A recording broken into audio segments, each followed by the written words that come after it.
I'm Ginny Robertson, founder of the On Purpose Woman Global Community and founder and publisher of On Purpose Woman magazine. I'm here with Dr. Carla Johnston to talk about her article in the March-April issue of On Purpose Woman magazine. Carla, thanks for being with me today. Thanks, Jenny. It's great to be here. Before we start talking about this beautiful thing that you wrote for the magazine, tell our viewers something about you.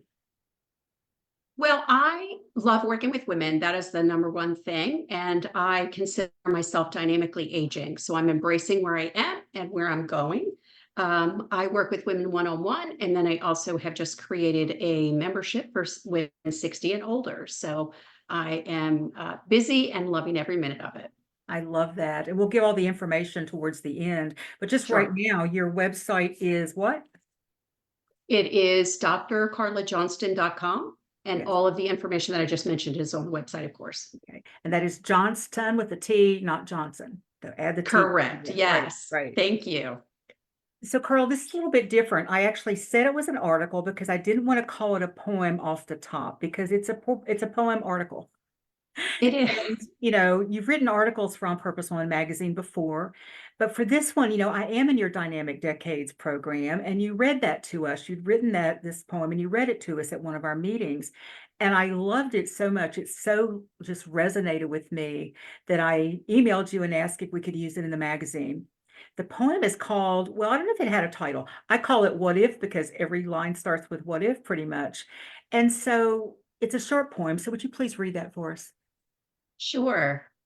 What if I spent my time on this journey in love, walking through nature warmed by the sun, seeing the sunshine and light from above, smiling, knowing that nature and I are one, shifting the thoughts that my tears are shed from unending pain, creating space for my new thoughts and beliefs, nurturing new curiosity, my thoughts begin to change. These tears are watering the roots of my soul and my dreams.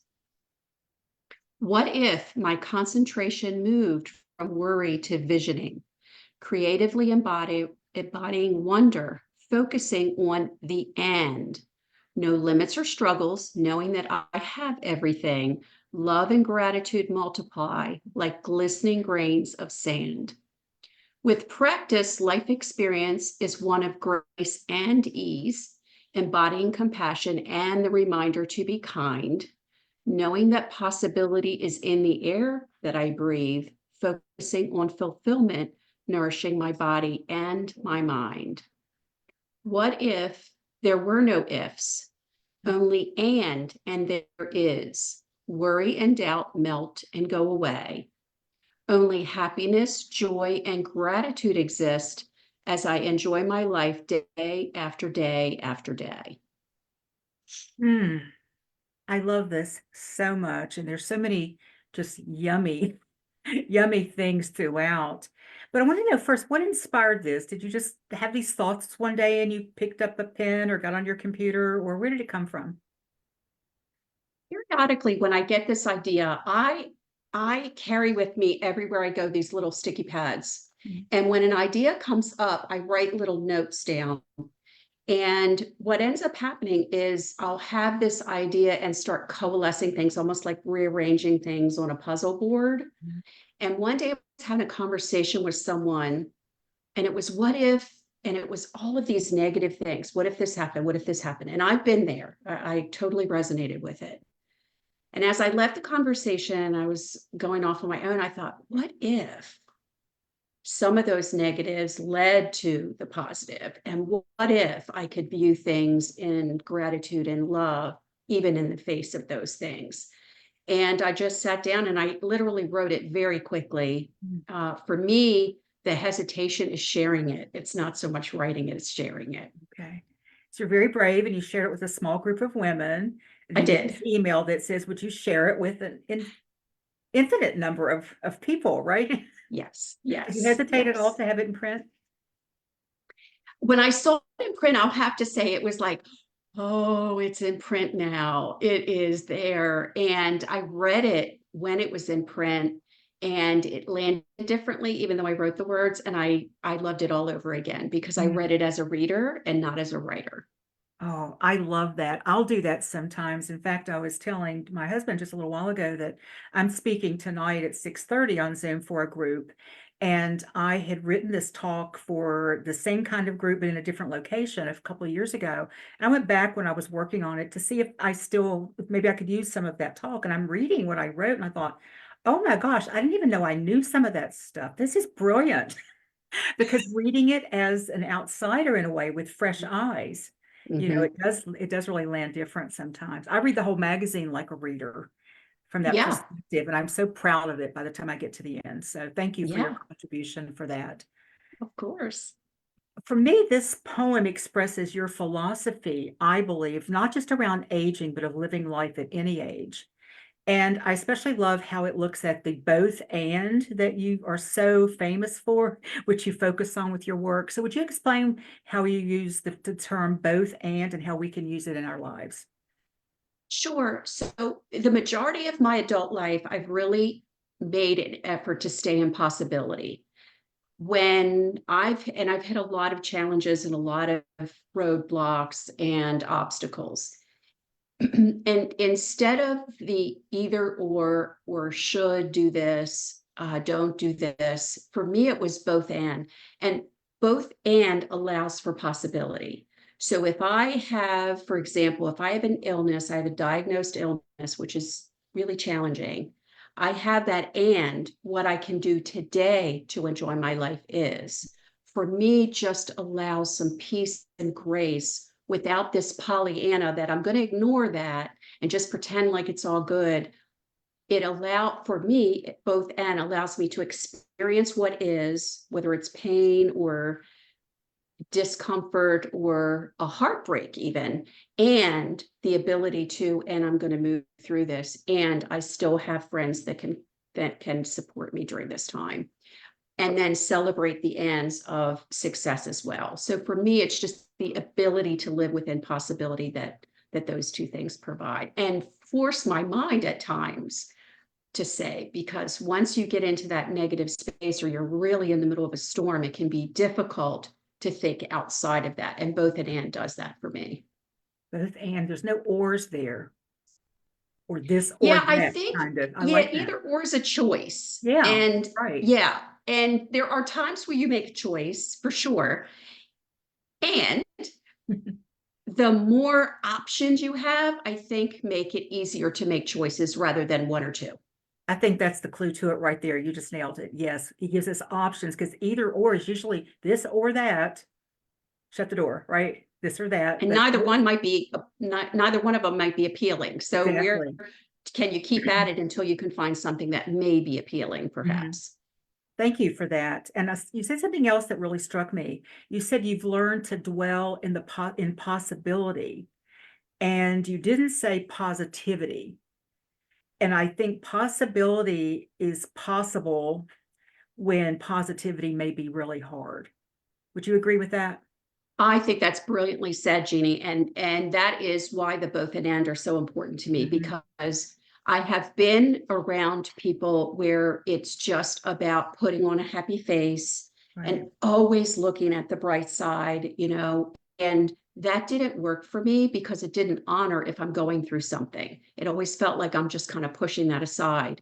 And from the traditional medicine perspective, which I've done a great deal of study and worked with practitioners that were amazing mentors in that, for me it's about honoring where you are, which may be a discomfort, and knowing that it is like a wave. You're going to get through this and move forward, and it may be that you need resources to do it. So it's not always about grin and bear it and pushing through. Yeah. It may be who is part of my team that I can call forward to assist me where I'm feeling kind of wobbly. And I think what you're also saying is, when you said it's not about, grin and bear it, is that sometimes it may be challenging to come up with an and. So just let it sit for a while, right? Just let it sit, but be in that space. Do your best to be in that space that there something positive could be right here, right now. It can be something really tiny, like the sun is making this beautiful pattern on the floor, right? Yep, I You know, agree. And the other thing too is, and you said it to remind me, in The and also, instead of me focused on the future of what will be, the possibilities, if I'm in the middle of something, as you mentioned, I can always remember that I've been through something and have come through it. So it's the reminder, what, I went through a tough time before, and with these tools, I was able to make it through. And I know this time I may need to shift some tools and I can get through it. I just am not able to see the possibilities yet. So even the reminder of what you've been through can be enormous lessons, especially as we travel on this journey called life. All right, that is so good, because if we've lived to any age, if you've lived to any age, you've been through some stuff and you're still here. Yeah, You're still yeah, here, right? Yeah. exactly. Are you aware of this? I guess it's been a few years now. There's always been this movement, they talk about toxic positivity. Have you heard that term? I And it's think what I've you're heard it. talking about a bit, that, oh, always just shiny face, always kind of, even if you're not, and negating people's feelings and their fears and all of that. And so they've coined, I think some psychologists have actually coined this phrase of toxic positivity, which is so interesting, isn't it? It sounds like an oxymoron, and yet I understand it at the Yeah, same time. yeah, Yeah, yeah. right. So let's see. The other thing I want to ask you is, I love how you end the poem with, what if there were no ifs, only and is. Is there a word after is, and is? Is that right? And there is, yes. And there is. Yeah, I left something out there. How might we view life differently if we come from that place of and there is? So staying in the present. So being here in the middle of whatever it is. And so while we can remember something in the past that has helped us to move forward, and I'll speak from my experience, I can remember it and I want to stay right here. There is. I have breath right now. That may be all I'm able to think of at this point. Instead of moving forward and doing something, being very myopic, and I've done that. I've been, I just need to march through and I need to find a plan and I need to get my action plan together and my to-do items. And now I can say, there is a moment where I need to take a moment to breathe. There is a moment where I need to really contemplate what's best for me. And that's not going to be a decision right now. And I'm okay with that.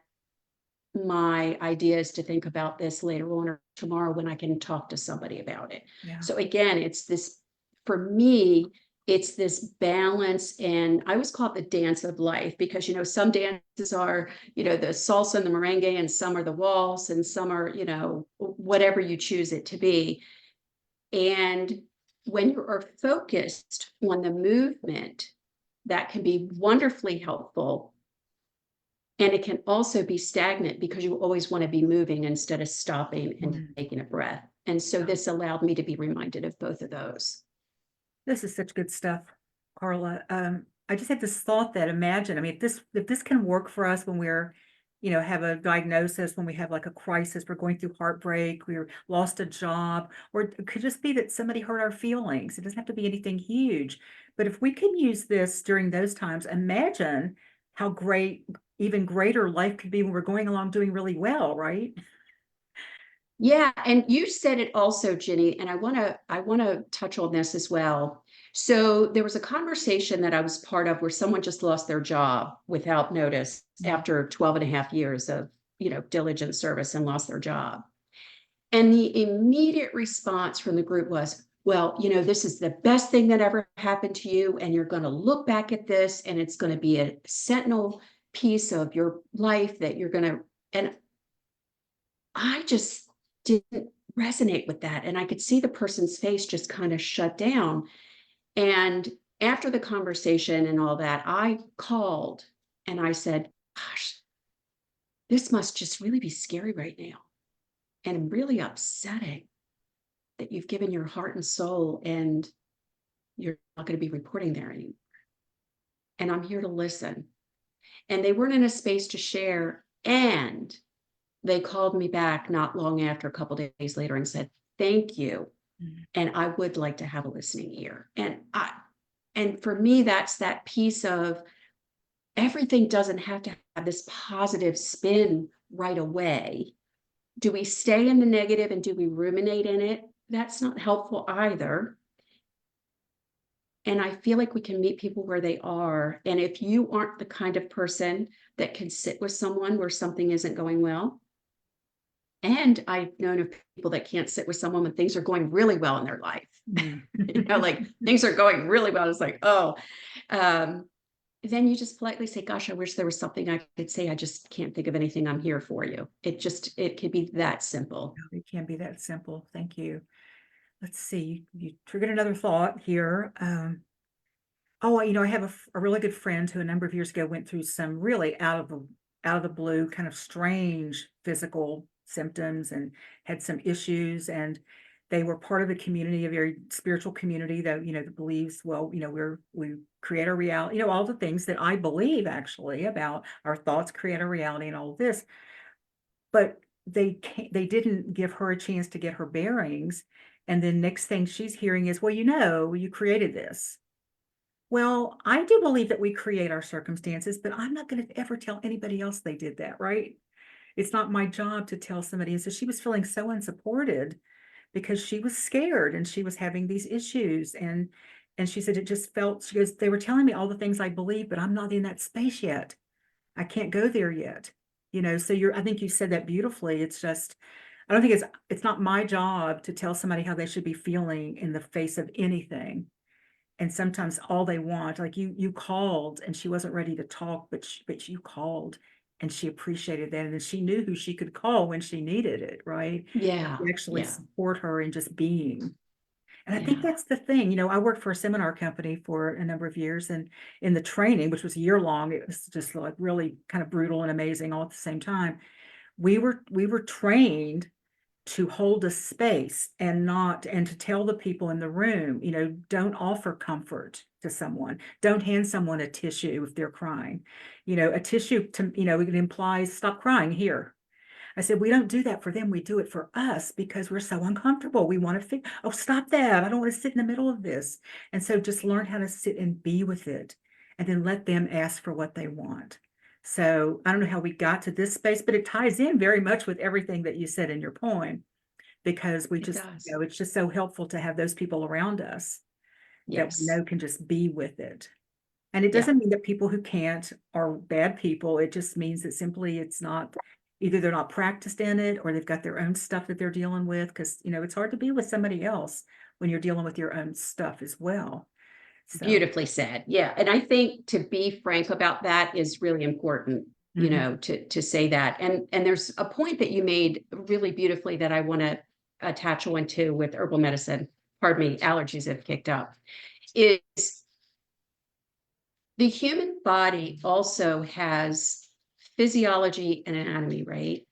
And while we have a lot of lifestyle influences, there are things that can happen internally in our body that are not something that we've created or that we're responsible for.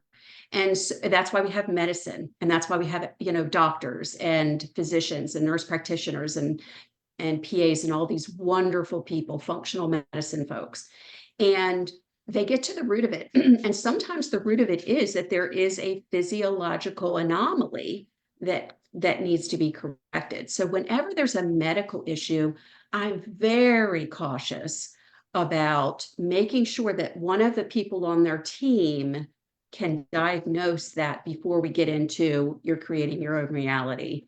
And I see that quite a bit, especially as we get older, oh, your knee hurts, you just keep pushing through it. Well, perhaps we could have someone look at that and just verify that. And maybe that's true. And maybe there's something where they need to watch that knee or there's something going on with it. So maybe we could rule something in or out. I think is also something I like to be both end part of the conversation before we push Yeah, through.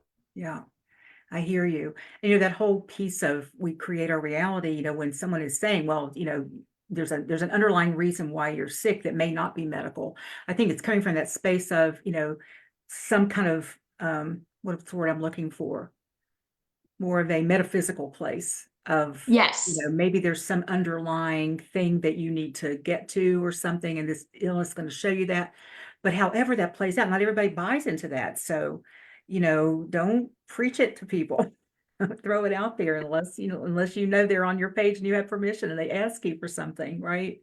because we're And all that's the coming very from a different place. definition. Yeah. Yeah, that's the very definition of dis-ease. When I keep pushing things down, and Mm, I always say it comes out sideways. Other smarter people have said it comes out sideways. You get the headaches, you get the migraines, you get the backache, you keep bumping into things, you keep or injuring yourself. Those are part of dis-ease, and that is very much what you're speaking about. mhm. And that could be the root cause. And it would be interesting to make sure of as you're doing your exploration, which again goes back to possibility. Yeah. And I've heard brilliant minds say, yes, I've heard this, one of my mentors one time said, yes, I really believe we can heal ourselves, but until I'm capable of that, I'm going to get to the hospital, get to the doctor, right?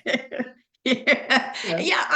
I think when you break an arm or a leg, I can be as metaphysical as I can, and I need to make sure that it's set properly. So again, it's this Yeah. marriage of what needs to be done, and we roll it in or out. Nope, it's a sprain, and you're going to take care of it, and then you take care of it.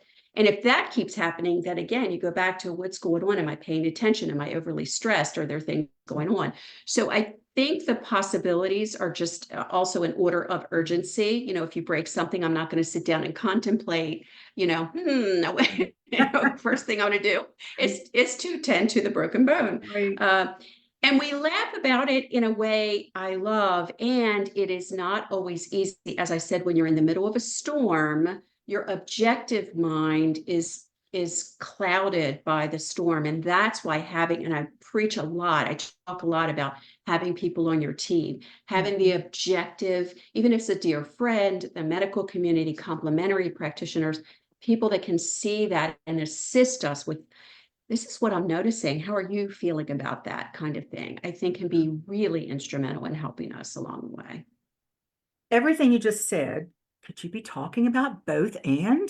Mm. Yes, I stopped saying it too much. I actually I mean, made you little illustrated it books. beautifully. You illustrated it beautifully in Yeah, that. I Yeah. made little journal books with it because once you get in the habit of it, again, it just allows you to keep pulling and deciding what you're going to focus on, and it may be focusing on nothing right now, and I like that too. Well, as you mentioned at the opening, you shared this as I mentioned at the opening, rather, I shared this in our Dynamic Decades meeting. How does your poem relate to the work you do in your group with women 60 and older, and also with your private clients who can be any age, right? I mean, you kind of That's said right. it, but I want you to talk about you specifically and how you work. So for me, it is a very much my intention and my goal is to really marry the traditional wisdoms that we have, both from centuries of knowledge and the traditional wisdom that we arrive with ourselves. We don't know, we know ourselves more than anyone else. So I can sort of feel when things are off. And what does that look like based on the information that's out there now? There's so much information at our fingertips to get. And for me, it was what am I looking for? And does this apply to me? And that's that both end came from. Yes, we have this information about, I made the joke, we went from South Beach diet to Atkins to Pritikin to Scarsdale, and now it's keto, whatever that is. And they all have serving points. When people view it, I want them to view it through, does this apply to me? Does this apply to my circumstances? And as we get older, we can sometimes, the beauty is we bring our life experience with us. I have all this life experience for 60 years, and that's wonderful. And the challenge is that I have all this life experience, so I know, right? And I can do this. And at times, we almost need to put the experience on hold and listen to what applies to us and seek resources to check that out, especially as we add in perhaps things that many aging folks experience, which is an illness, an invitation to an illness, medications, or a life circumstance. As we get older, we can lose loved ones, we can lose friends, if even moving, and I can attest to that, moving has been a bigger impact on my life than what I had originally thought. And making new friends at 60 has been different experience. So how do you do that in a way that's both and taking the beauty of our wisdom and marrying it with I'm a beginner. This is the first time I'm doing this. I had a conversation with someone recently who just retired. Very, very important job, 80 hours a week, the whole, very, very big job. Excellent at it. And now it's like, I don't know who I am. And I made the comment, and it was kind of a snippy comment at first because we were both laughing about it. I said, when is the last time you retired from this kind of job? And she looked at me, she goes, well, what do you mean? I said, well, when's the last time you did that? And she goes, well, never. It's my first time. I'm like, oh, so you're writing the script on what it feels like to be a beginner as you're transitioning into retirement. And she stopped for a moment. Mhm. And then it became a conversation about what is that going to look like? And then it was a different conversation rather than this comparison of what was and what was no longer there. Yeah. And that's how I use the both and, as we move forward. And that's just one example as we get older that may come up as a transition. Oh, that's a brilliant response and example. And, because for those of us who had big corporate jobs or who are, well, eventually, I guess one day I may not do what I'm doing anymore. I don't know. I'm sure I will when I decide to, right? But it's that idea of, not being a beginner in a very long time, right? Unless it was something that we chose to go learn to do. But, sometimes retirement is a choice, but it doesn't always feel like a choice, I would imagine. All of a sudden it feels like, what was I thinking? Or what am I going to do now? And, because all the identity was maybe over there with that other job too, or that career where, she was really good at it. She was good at it and was working 80 hours a week. You don't have much time for anything else in your life when you're doing that. So then all of a sudden you've got endless amounts of time. It's got to be challenging. Some people We think don't they just use the love it. word, yeah, we don't use the word beginner a lot as we age. And a Mhm. brilliant mentor of mine in herbal medicine used that word a lot. And when you think about it, it applies to really any life shift that hasn't happened in the past. Mhm. So I'm a beginner at being a grandparent. I'm a beginner at being an empty nester. I'm a beginner at being divorced. I'm a beginner at being married. I'm a beginner at whatever it is. And when you look at it through those terms, like it hasn't been done before, there just seems to be a touch of grace there. I'm going to figure it out and it's unknown. And gosh, right now I'm just feeling unsteady and that's just how it is. And I'm going to move forward. So it Wow. just it allows for possibility and allows for the acknowledgement of where you are and the fear in addition to all the other possibilities that are there. I know I've read a lot of Eastern philosophy over the years, and they talk a lot about beginner's mind, as in Mm-hmm. you're going through transformation to always to approach it from this place of I know nothing, Mm-hmm. and Yep. I've always been attracted to that idea because it does take a lot of pressure off, doesn't it? And you Yeah. said it, we get to live with more grace for ourselves because we can be hard on ourselves when we don't think we know what we're supposed to know, you know? Yeah, isn't that the truth? So if Mhm. I've often said to my own mind, gosh, would I talk to a friend this way, the way I'm talking to myself? Like all of the things that I didn't do and all, this pursuit of getting everything the way I needed to be. Would I say that to a dear friend? Absolutely not. And so that is a practice that I continue to work on. As I say, I'm a masterpiece in progress. Mistakes and frustrations and all those things I may continue to make along the way. And my goal is to serve in a way that is authentic. And by doing that, I just have to live through what it is that I'm speaking about. And that's much easier on paper than it is when you're actually doing it in practice. Yeah.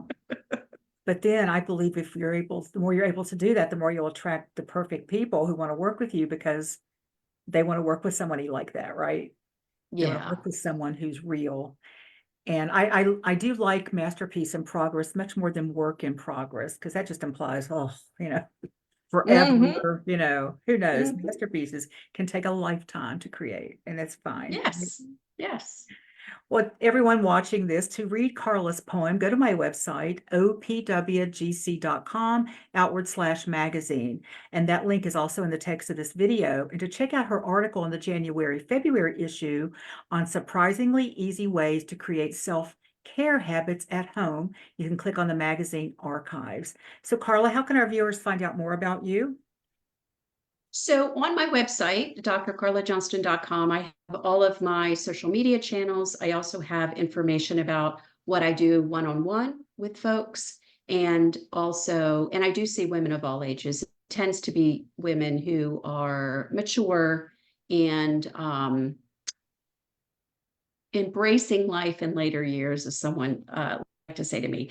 And then I have a membership for women who are 60 and older. There's some information on there as well. And the books, the book that I was really proud to be a co-author with you, that's on the website as well. So lots of great information there. Yes, the book, On Purpose Woman, the Complete Holistic Guide for Spiritual Entrepreneurs. Carla has a chapter in that book as well. So go check all of that out. And Carla, would you please leave us with a final thought? I've said this a couple of times, and it really is the basis for what I do and who I wish to continue to be. And that is to be uniquely you, Mm. to be who you were meant to be and continue to build on that. It is a masterpiece in progress for all of us. And so just embracing being uniquely you. Thank you. Thank you so much for being with me, for your contributions to the articles, for your speaking for the On Purpose Woman global community, and just for letting me have some fun with you today. I mean, this conversation went all over the place, but it all made such sense to me, probably you too, right? It sure did. I appreciate it. I always love having a conversation with you, Jenny. I love having conversations with you too. And everybody, be sure to check out Carla's Dynamic Decades program for those who want to age with health, happiness, and purpose. And you can again go to drcarlajohnston.com and then /dynamic decades. But go to her website and look at everything she has to offer. And thank you also for watching the Real Women, Real Purpose talk show. For more information on the On Purpose Women Global Community and magazine, please click on the links in this video and be sure to check out Carla's website again for all that she offers. For more interviews with amazing women living their lives on purpose, check out our YouTube channel, and that link is also in the text of this video. Again, thanks for watching.